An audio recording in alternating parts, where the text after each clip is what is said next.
Hello दोस्तों, मैं नीतू आपका स्वागत करती हूँ आपके अपने channel UGC net self study में। और चलिए देखते हैं आज के महत्वपूर्ण प्रश्न, जो कि महत्वपूर्ण रचना और रचनाकारों से है और सभी विधाओं से यहाँ पे मैं प्रश्न करा रही हूँ।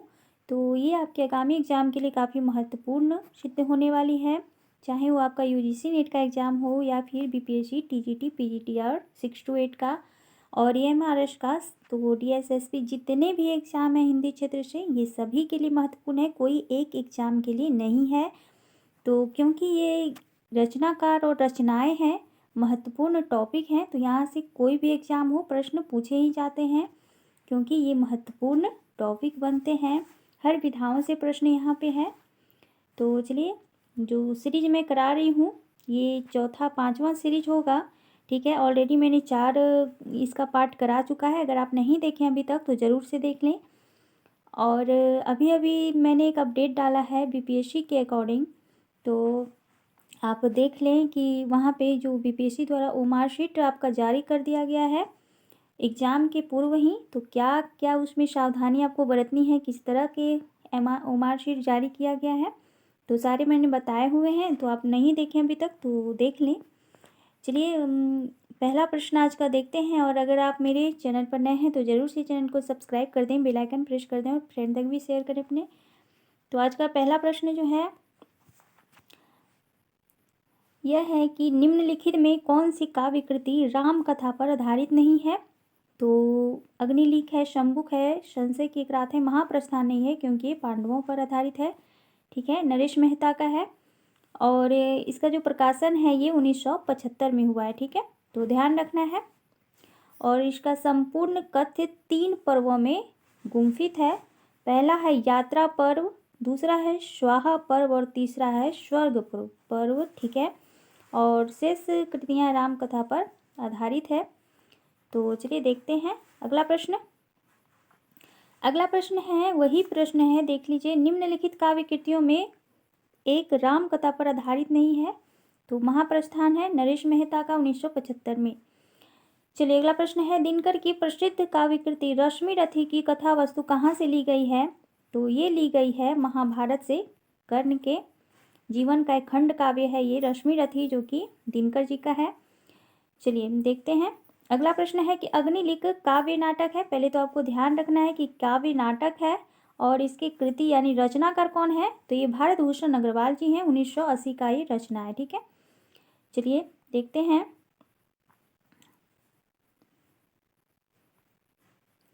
अगला प्रश्न है, शमशेर बहादुर सिंह द्वारा रचित दो आब किस विधा की कृति है। तो ये क्या है, तो ये जो है ये काव्य है, ठीक है, काव्य है ना, हाँ काव्य है। और इसका प्रकाशन 1980 में हुआ है। और प्लॉट का मोर्चा, कहानियाँ व स्केच 1952, शमशेर की डायरी, इतने पास अपने 1980, चुका भी नहीं हूँ मैं 1981, बात बोलेगी 1981, एवं काल तुमसे होर है मेरी, ये सारे इनके काव्य संग्रह हैं। तो काफ़ी महत्वपूर्ण है शमशेर बहादुर सिंह, तो ध्यान रखना है इनकी कृतियों को। चलिए अगला प्रश्न देखते हैं। और ये केवीएस प्रवक्ता 2014 में पूछा गया प्रश्न है, निम्न में से यानी कि कौन सा ऐसा विकल्प है जिसमें दिए गए सभी लेखकों ने कवि एवं नाटककार दोनों रूपों में प्रसिद्धि प्राप्त की हुई है। तो यहाँ पे देख सकते हैं, इसमें तो सुमित्रानंदन पंत नहीं होंगे, देख लीजिए यहाँ पे बी ऑप्शन आपका राइट होगा। जयशंकर प्रसाद अच्छे कवि भी हैं और नाटककार भी प्रसिद्धि है। और भारतेंदु हरिश्चंद्र और राम कुमार वर्मा, तो और ये जितने भी हैं ये काव्य से रिलेट हैं, क्योंकि श्रीधर पाठक अधिकतर काव्य लिखे हैं, आज्ञे भी और केदारनाथ अग्रवाल भी। तो बी ऑप्शन आपका राइट होगा, हाँ बी ऑप्शन आपका राइट होगा। चलिए अगला प्रश्न देखते हैं। अगला प्रश्न है कि रेडियो नाटककार के रूप में कौन सा लेखक अधिक प्रसिद्ध है। तो ये चिरंजीत हैं। चलिए अगला प्रश्न देखते हैं। मंगलेश डबराल की रचना है पहाड़ का लालटेन और घर का रास्ता हम जो देखते हैं, आवाज़ भी एक जगह है, तो इनके अन्य रचना है। कविता की तीसरी आंख के रचनाकार कौन है। तो ये प्रभाकर क्षत्रिय हैं, ठीक है। अगले प्रश्न को देखते हैं। अगला प्रश्न है, बहुत ही कम टाइम में हम लोग 50 प्रश्न देखते हैं। और काफ़ी महत्वपूर्ण प्रश्न है क्योंकि यहाँ से प्रश्न बनते हैं। कविता के तीसरे अंक जो रचनाकार हैं प्रभाकर छेत्री हैं और ये प्रख्यात आलोचक, नाटककार, निबंधकार रहे हैं, ध्यान रखना है। रचना एक यातना है। जयशंकर प्रसाद की प्रासंगिकता संवाद जो कि नई कविता आलोचना में छपी है। काल यात्री है कविता, अतीत के हंस, मैथिली शरण गुप्त, मेघदूत एक अंतर यात्रा, श्री नरेश मेहता रचनावली। तो इनकी कुछ रचनाएं हैं, ध्यान में रखना है। चलिए अगला प्रश्न है कि मैंने स्मृति के दीप जलाए, तो ये किसके हैं? तो ये हैं रामनाथ सुमन की, ठीक है, रामनाथ सुमन का है कि मैंने स्मृति के दीप जलाए हैं। और इसका जो रचनाकार है 1976 है और इनकी अन्य रचना है छायावाद युगीन स्मृतियाँ जो कि 1975 का है, ठीक है। अगला प्रश्न है कि भाषा भूषण के रचनाकार हैं, तो ये जसवंत सिंह हैं, रीतिकालीन कवि जो हैं। और देख लेते हैं महाराज जसवंत सिंह कृत भाषा भूषण अलंकार विवेचन संबंधी ग्रंथ है, ध्यान में रखना है इसके विषय वस्तु को, जिसमें 212 छंद हैं। प्रारंभ में 10 दोहों में भूमिका है, शेष 202 छंदों में जो है 116 अलंकारों का विवेचन किया गया है, तो ध्यान रखना है। और यहाँ देख लेते हैं महाराज जसवंत सिंह हिंदी साहित्य के प्रधान आचार्यों में माने जाते हैं। इनका भाषा भूषण ग्रंथ है, अलंकारों पर है और वास्तव में आचार्य के रूप में लिखा है और कवि के रूप में नहीं। इस ग्रंथ को उन्होंने वास्तव में आचार्य के रूप में लिखा है, कवि के रूप में नहीं। तो ये जो कोटेशन है ये रामचंद्र शुक्ल से मिलता जुलता कोटेशन है। उन्होंने अपना भाषा भूषण बिल्कुल चंद्रालोक की छाया पर बनाया और उसी की संक्षिप्त प्रणाली का अनुसरण किया। तो ये रामचंद्र शुक्ल के बुक से यहाँ पे उठाया गया है। और भाषा भूषण के अतिरिक्त जो और अन्य ग्रंथ इन्होंने लिखे हैं वे तत्व ज्ञान संबंधी हैं, जैसे अपरोक्ष सिद्धांत, अनुभव प्रकाश, आनंद विलास, सिद्धांत बोध, सिद्धांत सार, प्रबोध, चंद्रोदय, नाटक। तो इनके अन्य हैं, लेकिन यहाँ पे जो ये कोटेशन दिया गया है ये रामचंद्र शुक्ल जी के बुक से लिया गया है। और देखिए यहाँ पे जो ये पूछ लिया गया था इतना दूर से कि इन्होंने वास्तव में आचार्य के रूप में लिखा है, कवि के रूप में नहीं। ये कोटेशन भाषा भूषण के लिए उठाया था, किसने कहा है? तो रामचंद्र शुक्ल जी ने, ठीक है। चलिए अगला प्रश्न देखते हैं कि भाषा भूषण के रचयिता कौन है? तो जसवंत सिंह है। अगले प्रश्न को देखते हैं कि इनमें से कौन सा ग्रंथ चंद्रालोक की छाया है? तो ये भाषा भूषण है। अगला प्रश्न है कि तुलसी आधुनिक वातायन से पुस्तक के लेखक कौन है? तो ये रमेश कुंतल मेघ हैं। और चलिए यहाँ पे उतना इम्पोर्टेंट नहीं है, तो यहाँ पे एक देख लीजिए शिवनंदन सहाय ने, बाद में सूर्यकांत त्रिपाठी निराला ने तुलसी 1939 की रचना द्वारा तादात्म्यकरण किया। रमेश कुंतल मेघ की प्रमुख रचनाएं देख लीजिए मिथक और स्वप्न, आधुनिकता बोध और आधुनिकीकरण, मध्ययुगीन रस दर्शन और समकालीन सौंदर्य बोध, क्योंकि समय एक शब्द है, अर्थातो सौंदर्य जिज्ञासा, ये ध्यान रखना है, पूछा जाता है। वामगी होलो, मन खंजन किनके, तो ये इनके कुछ रचनाएं थी। अरस्तु का काव्यशास्त्र किसकी रचना है? तो ये डॉक्टर नगेंद्र का है, ध्यान रखना है। और इनकी कुछ महत्वपूर्ण कृतियां हैं, देख लेते हैं क्योंकि पूछा जाता है नगेंद्र का। अरस्तु का काव्यशास्त्र जो कि 1957 का है और इनकी मौलिक तथा संपादित 50 पुस्तकें हैं। मौलिक ग्रंथों में देख लीजिए सुमित्रा नंदन पंत 1938, साकेत एक अध्ययन 1939, आधुनिक हिंदी नाटक 1940, विचार और विवेचन 1944, रीति काव्य की भूमिका 1949, देव और उनकी कविता 1949, विचार और अनुभूति 1949, भारतीय काव्यशास्त्र की भूमिका 1953 पूछी जाती है काफ़ी। काव्य में उदात्त तत्व 1938, अनुसंधान और आलोचना 1961, कमायनी के अध्ययन की समस्याएं 1962, रस सिद्धांत काफ़ी पूछी जाती है 1964, आलोचक की आस्था 1966, काव्य बिंब 1967 और आस्था के चरण 1968, तंत्रालोक से यंत्रालोक तक काफ़ी प्रसिद्ध है, ये पूछी जाती है। नई समीक्षा नए संदर्भ ये भी पूछी जाती है 1970, समस्या और समाधान 1971, अप्रवासी की यात्राएं 1972, भारतीय सौंदर्य शास्त्र की भूमिका और संपादित ग्रंथ इनके जो हैं ये सभी हैं तो यहाँ से प्रश्न उतना नहीं बनता है, ठीक है। तो चलिए देखते हैं, जो इम्पोर्टेंट है बस वही करना है, बाकी नहीं करना है क्योंकि एग्जाम नज़दीक है। नए समीक्षा नए संदर्भ किसके हैं? डॉक्टर नगेंद्र के हैं। अप्रवासी की यात्राएं नामक कृति के रचनाकार कौन है? तो डॉक्टर नगेंद्र हैं। अगला प्रश्न है कि सुमित्रा नंदन पंथ नामक ग्रंथ के लेखक हैं? तो ये डॉक्टर नगेंद्र ही हैं। चलिए अगला प्रश्न है, ये कोटेशन है और देख लीजिए महत्वपूर्ण कितना। यदि कहा जाए कि शब्द सागर, ठीक है, की उपयोगिता, पहले तो शब्द सागर किसकी रचना है ध्यान रखना है, और कौन सी भूमिका एक शब्द सागर की भूमिका है, शायद आपको पता ही होगा, रामचंद्र शुक्ल से रिलेट करता है। तो यदि कहा जाए कि शब्द सागर की उपयोगिता और सर्वांग पूर्णता का श्रेय पंडित रामचंद्र शुक्ल को प्राप्त है, तो इसमें कोई अतियुक्ति ना होगी। एक प्रकार से यह उन्हीं के परिश्रम, विद्वता और विचारशीलता का फल है। कोश ने शुक्ल जी को बनाया और शुक्ल जी ने कोश को, कितना महत्वपूर्ण ये कोटेशन है। युग प्रवर्तक लेखक रामचंद्र शुक्ल तथा प्रसिद्ध कृति शब्द सागर, ठीक है, के संबंध में यह मूल्यपरक कथन इनमें से किस साहित्यकार ने दिया है? तो सबसे पहले तो आपको कोटेशन याद रखना है और शब्द सागर भी याद रखना है। किसी के संदर्भ में बोला गया, किसने बोला है? तो ये बाबू श्याम सुंदर दास ने शुक्ल जी के लिए कहा है। और देख लीजिए यहाँ पे, बाबू श्याम सुंदर दास ने हिंदी शब्द सागर की 31 जनवरी 1929 को प्रकाशित भूमिका में लिखा है कि इस कोश के कार्य में आरंभ से लेकर अंत तक पंडित रामचंद्र शुक्ल का संबंध रहा है और उन्होंने इसके लिए जो कुछ किया है वो विशेष रूप से उल्लेखित होने योग्य है। यदि यह कहा जाए कि शब्द सागर की उपयोगिता और सर्वांग पूर्णता का अधिकांश श्रेय पंडित रामचंद्र शुक्ल को प्राप्त है, तो इसमें कोई अतियुक्ति ना होगी। इस प्रकार से यह उन्हीं के परिश्रम, विद्वता और विचारशीलता का फल है। इतिहास, दर्शन, भाषा, विज्ञान, व्याकरण, साहित्य आदि के सभी विषयों का समाचीन विवेचन प्राय उन्हीं का किया हुआ है। तो ये श्याम सुंदर दास ने कहा है। चलिए अगला प्रश्न है कि दूसरी परंपरा की खोज किस विधा की रचना है? तो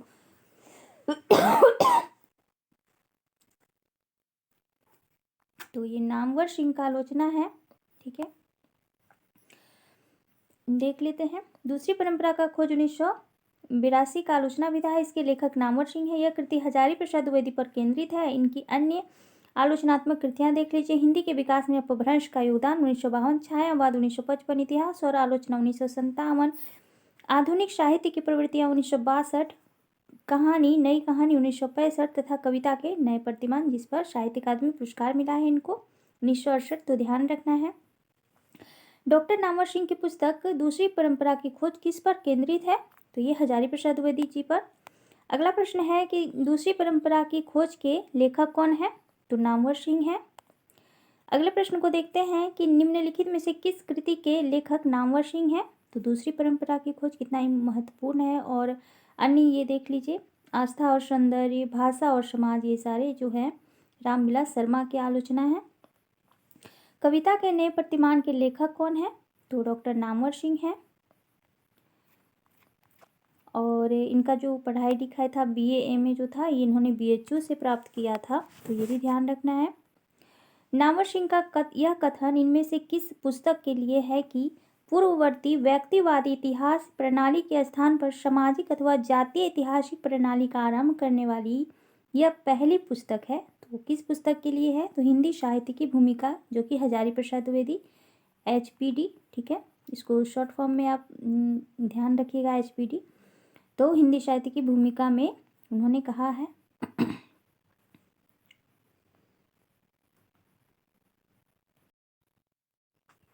चलिए अगला प्रश्न देखते हैं। अगला प्रश्न है कि प्रगतिवाद किसकी कृति है? तो ये है शिवदान सिंह चौहान जी का। अगला प्रश्न है, और इनके देख लेते हैं कुछ।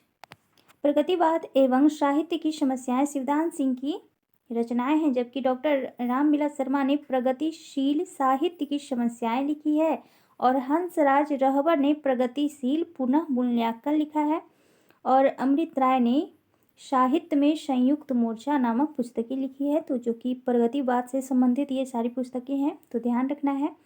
चलिए अगला प्रश्न है, निम्नलिखित में से किसने हिंदी साहित्य का इतिहास नहीं लिखा है? तो डॉक्टर लक्ष्मी सागर वात्सल्य ने, यहाँ पे डॉक्टर नगेंद्र भी हो सकता है, तो यहाँ पे तो दिया है डॉक्टर लक्ष्मी सागर वात्सल्य ने, ठीक है। तो चलिए देखते हैं अगला प्रश्न।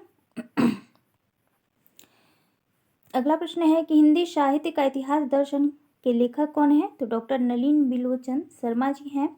अगला प्रश्न है कि निम्नलिखित में से किस ग्रंथ के लेखक रामविलास शर्मा हैं? तो ये हैं भारत में अंग्रेजी राज और मार्क्सवाद। और इनके कुछ महत्वपूर्ण ग्रंथ देख लेते हैं क्योंकि ये बहुत ही महत्वपूर्ण हैं। डॉक्टर रामविलास शर्मा आधुनिक साहित्य के सुप्रसिद्ध आलोचक, निबंधकार, विचारक एवं कवि भी रहे हैं। इन्होंने निराला पर एक आलोचनात्मक लेख इसी नाम से लिखा तथा निराला की साहित्य साधना, जो कि 3 भागों में है, ध्यान रखना है, 1962 नहीं होगा, 1969 होगा, उसके बाद 72, उसके बाद 76 होगा, ठीक है। तो ये 3 भागों में है।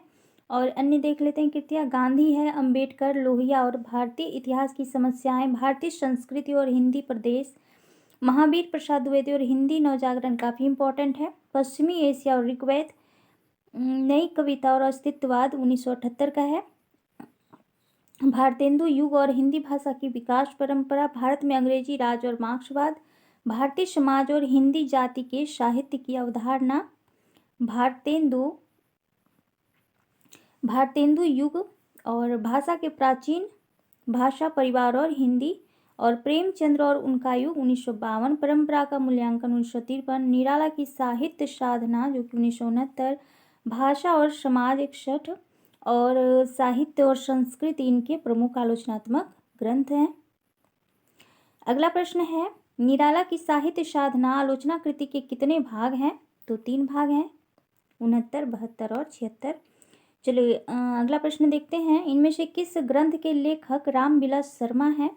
तो भारत में अंग्रेजी राज और मार्क्सवाद, और मध्यकालीन बोध का स्वरूप और हिंदी साहित्य की भूमिका, ये HPD यानी कि हजारी प्रसाद द्विवेदी जी का है। चलिए अगला प्रश्न देखते हैं। अगला प्रश्न है कि निम्नलिखित में से किस कृति के लेखक रामविलास शर्मा हैं? तो भाषा एवं और समाज 1961 की है, ठीक है, ये इन्हीं की है। और बाकी बात, दूसरी परंपरा की खोज नामवर सिंह का, और हिंदी के विकास में अपभ्रंश का योगदान, ये डॉक्टर नगेंद्र का, छायावाद डॉक्टर नामवर सिंह का। अगला प्रश्न है कि महावीर प्रसाद द्विवेदी और हिंदी नवजागरण के लेखक हैं? तो रामविलास शर्मा हैं। अगला प्रश्न है कि महावीर प्रसाद द्विवेदी और हिंदी नवजागरण के कृति के लेखक हैं? तो रामविलास शर्मा। कितनी बार पूछा गया ये प्रश्न। भारतेंदु युग और हिंदी भाषा की विकास परंपरा, तो रामविलास शर्मा जी का है। अगला प्रश्न है कि निम्नलिखित में से किस ग्रंथ के लेखक रामविलास शर्मा नहीं है? तो नहीं पूछा गया है। तो नई कविता और अस्तित्ववाद इन्हीं का है, भाषा और समाज इन्हीं का है, भारत में अंग्रेजी राजसत्ता, कविता के नए प्रतिमान नहीं है क्योंकि ये नामवर सिंह का है, ठीक है, नामवर सिंह का है। चलिए अगला प्रश्न देखते हैं। अगला प्रश्न है कि भारतीय साहित्य की भूमिका के लेखक हैं? तो रामविलास शर्मा जी हैं। अगला प्रश्न है, निम्नलिखित में से एक रचना पत्र साहित्य के अंतर्गत नहीं है? तो कौन सा नहीं है? तो मेरे संधि पत्र ये नहीं है। बाकी बात, फाइल और प्रोफाइल, बचन पत्रों में पंत के 200 पत्र, बचन के नाम, तो ये सारे पत्र साहित्य हैं। तो देख लेते हैं। मेरे संधि पत्र जो है ये सूर्य बालाजी का उपन्यास है, तो ध्यान रखना है। चलिए देख लेते हैं कुछ पत्र साहित्य यहाँ पे दिया है। पदम सिंह शर्मा के पत्र 1956 जो कि बनारसीदास चतुर्वेदी और हरिशंकर शर्मा द्वारा संपादित है। यूरोप के पत्र 1944 जो कि डॉक्टर धीरेन्द्र वर्मा द्वारा संपादित है। बंदी चेतना जो कि 1962 कमलापति त्रिपाठी द्वारा। बापू के पत्र काका कालेलकर द्वारा। निराला के पत्र 1971 जानकी वल्लभ शास्त्री द्वारा संपादित हैं, तो ध्यान रखना है।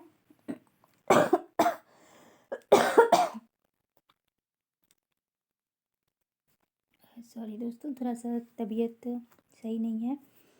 चलिए देखते हैं अगला प्रश्न। अगला प्रश्न देखते हैं।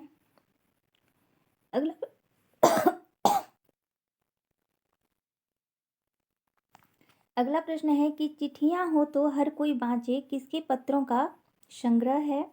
तो ये फणीश्वर नाथ रेणु जी का है, ठीक है। अगला प्रश्न है कि चिट्ठियाँ हो तो हर कोई बाँचे इनमें से किसके पत्रों का संग्रह है? तो रेणु जी का है। अगला प्रश्न है कि लाल तारा के रचनाकार कौन है? तो ये हैं रामवृक्ष बेनीपुरी। और अन्य देख लीजिए, चिता के फूल, गेहूं और गुलाब 1950 का है। कैदी और पत्नी, जंजीरें और दीवारें इन्हीं की अन्य कृतियां हैं जो काफ़ी महत्वपूर्ण हैं। देखिए पूछ ही लिया गया है। कैदी की पत्नी कृति के लेखक हैं रामवृक्ष बेनीपुरी। अपनी केवलधार रचनाकार हैं अरुण कमल।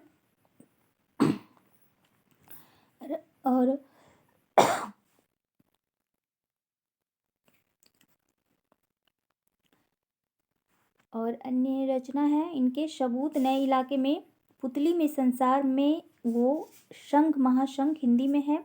वाय से जो कि अंग्रेजी विधा में है, अंग्रेजी भाषा में है। निम्नलिखित काव्य संकलनों में से किसके कवि अरुण कमल हैं? तो ये अपनी केवलधार। अगला प्रश्न देखते हैं, नए इलाके में किसकी काव्य कृति है? तो ये अरुण कमल की है। मुक्ति बोध की आत्मकथा के लेखक हैं? तो ये विष्णु चंद्र शर्मा जी हैं। अगला प्रश्न है कि समय के आरोही क्रम में कौन सी रचना पहले आई है? तो त्यागपत्र जो है 1937 की है। तुम चंदन हम पानी 1957 की है। आत्मनेपद जो है ये अज्ञे का है, 1960 का है। और अंधेर नगरी जो है ये 1881 का है। तो सबसे पहले पूछा गया है, चूँकि ये होगा अंधेर नगरी होगा, तो मैंने बता ही दिया, ठीक है। चलिए अगला प्रश्न देखते हैं। रचना यदि जीवन के अर्थ का विस्तार करती है तो आलोचना रचना के अर्थ का यह कथन इनमें से किस आलोचक का है? तो ये रामस्वरूप चतुर्वेदी, जो कि उन्होंने संवेदनात्मक इतिहास लिखा है, तो उन्हीं के अंदर ये बोलते हैं। चलिए अगला प्रश्न देखते हैं। काव्य संसार के प्रति कवि की भाव प्रधान मानसिक प्रतिक्रियाओं की कल्पना के ढांचे में ढली हुई श्रेय की प्रेम रूपा प्रभाव उत्पादक अभिव्यक्ति है। काव्य की यह परिभाषा देने वाले विद्वान हैं? तो ये गुलाब राय, बाबू गुलाब राय की पंक्ति है, तो ध्यान रखना, काफ़ी महत्वपूर्ण है, पूछी जाएंगी। अगला प्रश्न देखते हैं, और तो वही है। चलिए अगला प्रश्न है, जिस तरह हम बोलते हैं उस तरह तू लिख, और उसके बाद भी हमसे बरा तू दिख। उपयुक्त पंक्तियों के रचनाकार जो हैं तो कौन है? तो ये भवानी प्रसाद मिश्र जी हैं। तो आज हम लोगों ने टोटल 50 प्रश्न किया है, जो काफ़ी महत्वपूर्ण है आपके आगामी एग्जाम के लिए। तो चलिए आज के लिए बस इतना ही, मिलते हैं एक नए टॉपिक के साथ, तब तक आप पढ़ते रहें। चलिए, थैंक यू सो मच।